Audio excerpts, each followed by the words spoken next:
Hello, and welcome to this webinar that will address the high-quality pre-kindergarten component of program evaluation. My name is Tamala Olsby, and I am a member of the Early Childhood Education Division of the Texas Education Agency. And I am so pleased that you've chosen to join us today to learn about this important topic. This slide describes what we discussed today within our webinar. We will do an overview of the high-quality pre-kindergarten components that are referenced in HB3. We will specifically go over program evaluation. We will learn a little bit about the early childhood program self-assessment, and we'll reach for even higher quality, and we will end our time together with some resources and support. So let's briefly look at the high quality components that are referenced in HB3. As you know, Texas has been on a journey to increase the quality of its public pre-kindergarten programs for quite some time. And the link between child outcomes and the quality level of the pre-kindergarten program is a very well-researched topic. So let's look at this quote. Not all pre-kindergarten programs successfully support early learning. It is decidedly not the case that just any pre-K program operating under just any circumstances will provide young children with the inputs they need to produce, let alone sustain, early developmental gains. That is what we are aiming for. We want our youngest students in Texas to attend a high-quality pre-kindergarten program. This slide lists the high-quality pre-kindergarten components that are referenced in HB3 and are a requirement of every public pre-K program within Texas that is serving eligible 4-year-old students. Those components include curriculum, student progress monitoring, teacher qualifications, teacher-student ratio, family engagement, program evaluation, and data reporting. And the focus of this particular webinar is on program evaluation. All of the information contained within this presentation comes from at least one of the 3 sources listed on this slide. So here we go. Let's look into program evaluation. But before we do, I do believe we should ask, why are we looking at program evaluation if we are talking about high-quality pre-kindergarten? So let's look at the research on this slide. It says it is important to periodically assess and adapt your activities to ensure they are as effective as they can be. Evaluation enables you to demonstrate your program's success or progress. Evaluation can help you identify areas for improvement and ultimately help you realize your goals more efficiently. Pre-kindergarten programs benefit from program evaluation. Continuous improvement is a sign of a high-quality program, and it is also linked to positive child outcomes. This slide articulates what is in statute and in Commissioner's Rule regarding pre-kindergarten program evaluations for programs serving eligible 4-year-olds. It says a school district shall, number 1, select and implement appropriate methods for evaluating the district's program classes by measuring student progress, and number 2, make data from the results of the program evaluations available to parents. So what does that mean? Well, basically, it means that LEAs are expected to select and implement a method for evaluating their pre-K program. And that program evaluation must include at least measuring student progress. And then the results from that program evaluation must be made available to parents. You know, perhaps we ought to start with the definition of program evaluation. This one says, program evaluation is the systematic collection of information about the activities, characteristics, and outcomes of programs to make judgments about the program, improve program effectiveness, and/or inform decisions about future program development. So you can see here, it does include a collection of a lot of different kinds of information. And that information then is used to make judgments about the program. Is it effective? How could it be improved? And what would the future of that program might look like? So what are the benefits of program evaluations? Well, it ensures that someone is reflecting on the current practices of the program. It also identifies strengths and opportunities for growth. Another benefit is that it measures and documents program improvement over time. And it also informs continuous improvement. And all of this is leading to success. So let's look at a couple of frequently asked questions that come into TEA about program evaluation. Here's one that says, how often should a program evaluation be done? It's a pretty simple answer. Should be done annually. Here's another one. I know TEA has developed a program evaluation tool. Do LEAs have to use that tool in order to meet this high-quality pre-kindergarten component? And the answer to that is no. So TEA has developed a program evaluation tool that is called the Early Childhood Program Self-Assessment. And there's one for pre-K and one for K, and there is a guide. And they were developed to assist district-level personnel in meeting this high-quality requirement. But LEAs are not required to use that specific tool. They're able to determine which program evaluation tool they want to use. So since we've talking about this program self-assessment, we might as well look into it. So for those of you that are not familiar with the Early Childhood Program Self-Assessment, I'd like to spend a little time introducing you to it. And again, this tool would satisfy the requirements of this high-quality component, but the use of the tool is not mandated.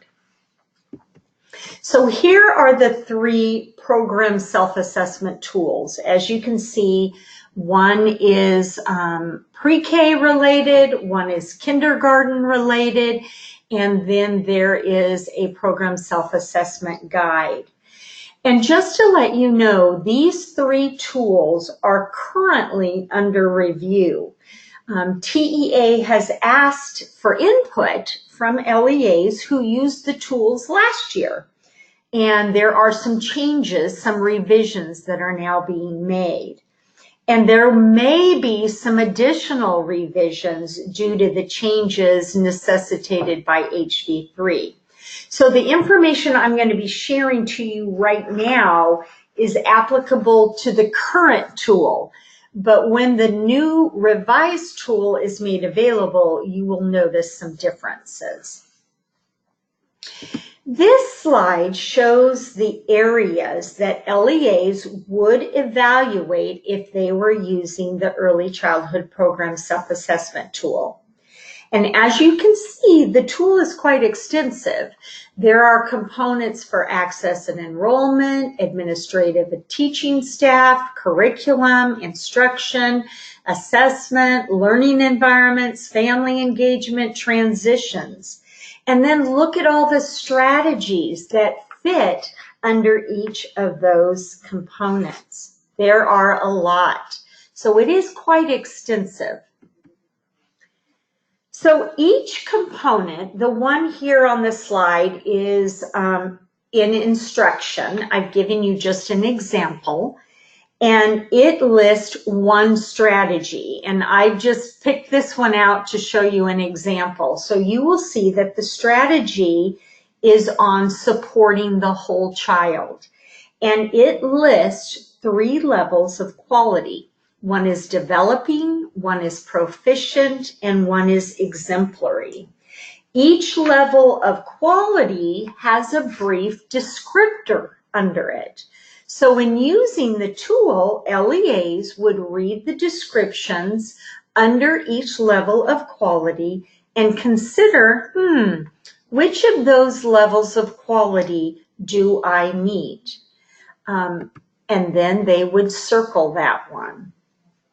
Let's look at the example on this slide. So in this particular case, the LEA decided they were in the proficient level of quality in supporting the whole child. So it says the LEA provides supports and resources to ensure play and hands-on activities are intentionally used daily to support all domains in the 2015 Texas Pre-K guidelines. And so that's how you use the tool. You would go through all of the components and all of the strategies, and you would figure out, do I fit under developing, do I fit under proficient, or do I fit under exemplary? This document would help an LEA to put all of those results on one piece of paper. And sometimes it gives you a little different picture when you're looking at all of the components together. And it actually helps LEA to identify strengths or to identify opportunities to grow.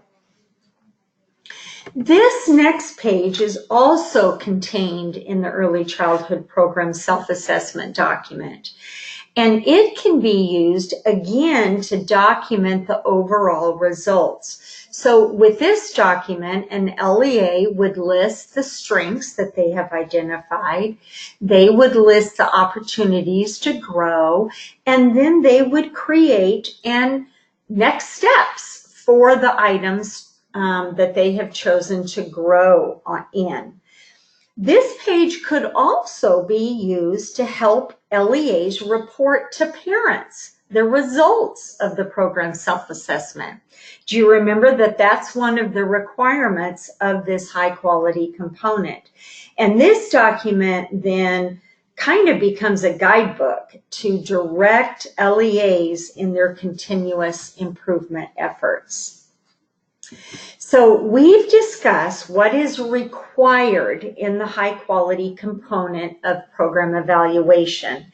And we've also reviewed the Early Childhood Program Self-Assessment tool that could be used to fulfill the requirements of that high quality component. But I want to go even a step further. Let's look now at what practices might lead an LEA to an even higher level of quality in the area of program evaluation. It's always good to remember our goal, positive child outcomes. And implementing a method to evaluate one's pre-kindergarten program is a good move toward high quality and toward positive child outcomes. So, how can LEAs, what other items could they consider for even higher quality in this area? So here are several. What method will be used to evaluate the effectiveness of a district's or a charter's pre-kindergarten program? So you need to choose a method of evaluating it. So what method are you using, and is it effective? What sources of data could be used to evaluate a pre-kindergarten program? So you might think of the tool that you're using, and are there other sources of data that you might want to collect and might want to analyze? Thirdly, is the process you are using in completing the program evaluation, is it even working? You know, completing a program evaluation is fairly difficult. So it's good, I think, sometimes to look at the process of completing it and think about things like, when do we start it? Who should be involved in it? When should it end? That kind of thing. And so if your process is in need of improvement, you might want to consider parts of the process when thinking about improving. And then lastly, can the method used to report the results of the evaluation be improved or enhanced or expanded? So when you are given these results to parents, do they understand it? How could you use the results perhaps for the school board or for an outside stakeholder? So that also might be a way for an LEA to aim for even higher quality in this particular component. Now remember, the high quality components that are referenced in HB3 are directed at eligible 4-year-old students. But remember, it is best practice that pre-kindergarten programs serving eligible 3-year-old students also adhere to the high quality components referenced in statute and commissioner's rule. We do not want to leave those little 3-year-olds out. And the same level of quality that we would expect in a 4-year-old program, it's pretty common to see that the aim is the same high level of quality with the 3-year-old program. And don't forget, your district's early education allotment can be spent on serving those eligible 3-year-old students. Let's look now at some resources and support that may assist you in complying with this high quality component. I've given here the links to the Early Childhood Program Self-Assessment document, also to Texas Rising Star. This site is designed for early learning centers that are really not usually a part of an LEA, but it contains really good information about assessing quality that you may find helpful, especially if you are partnering with an early learning center. I've also given you the link to the 2015 Texas Pre-K Guidelines, because this is a guide on what a student should be learning in pre-kindergarten. And then lastly, we've given you the link to CLI Engage. There is a wealth of information on this website that is in regards to all aspects of pre-kindergarten quality. We have also created a checklist that could be used to document areas of strength and opportunities to grow in the area of program evaluation. And you will see here, to use this, you would read each of the high quality measures and then grade yourself. Are you proficient in that measure? Is your proficiency in progress? And this checklist also gives you a place where you could take notes. And it contains both items that are in statute, in commissioner's rule, and that might even encourage you to an even higher level of quality. The Early Childhood Division at TEA is ready and willing to support your efforts. So please visit our website and do not hesitate to email us if you have questions about this particular high quality component. As with all of these webinars, I like to leave you with a quote. This one is from Mark Twain. Continuous improvement is better than delayed perfection. He said it really well. Thank you for joining us and looking into program evaluation, and let us support you in your journey toward higher quality. Thank you.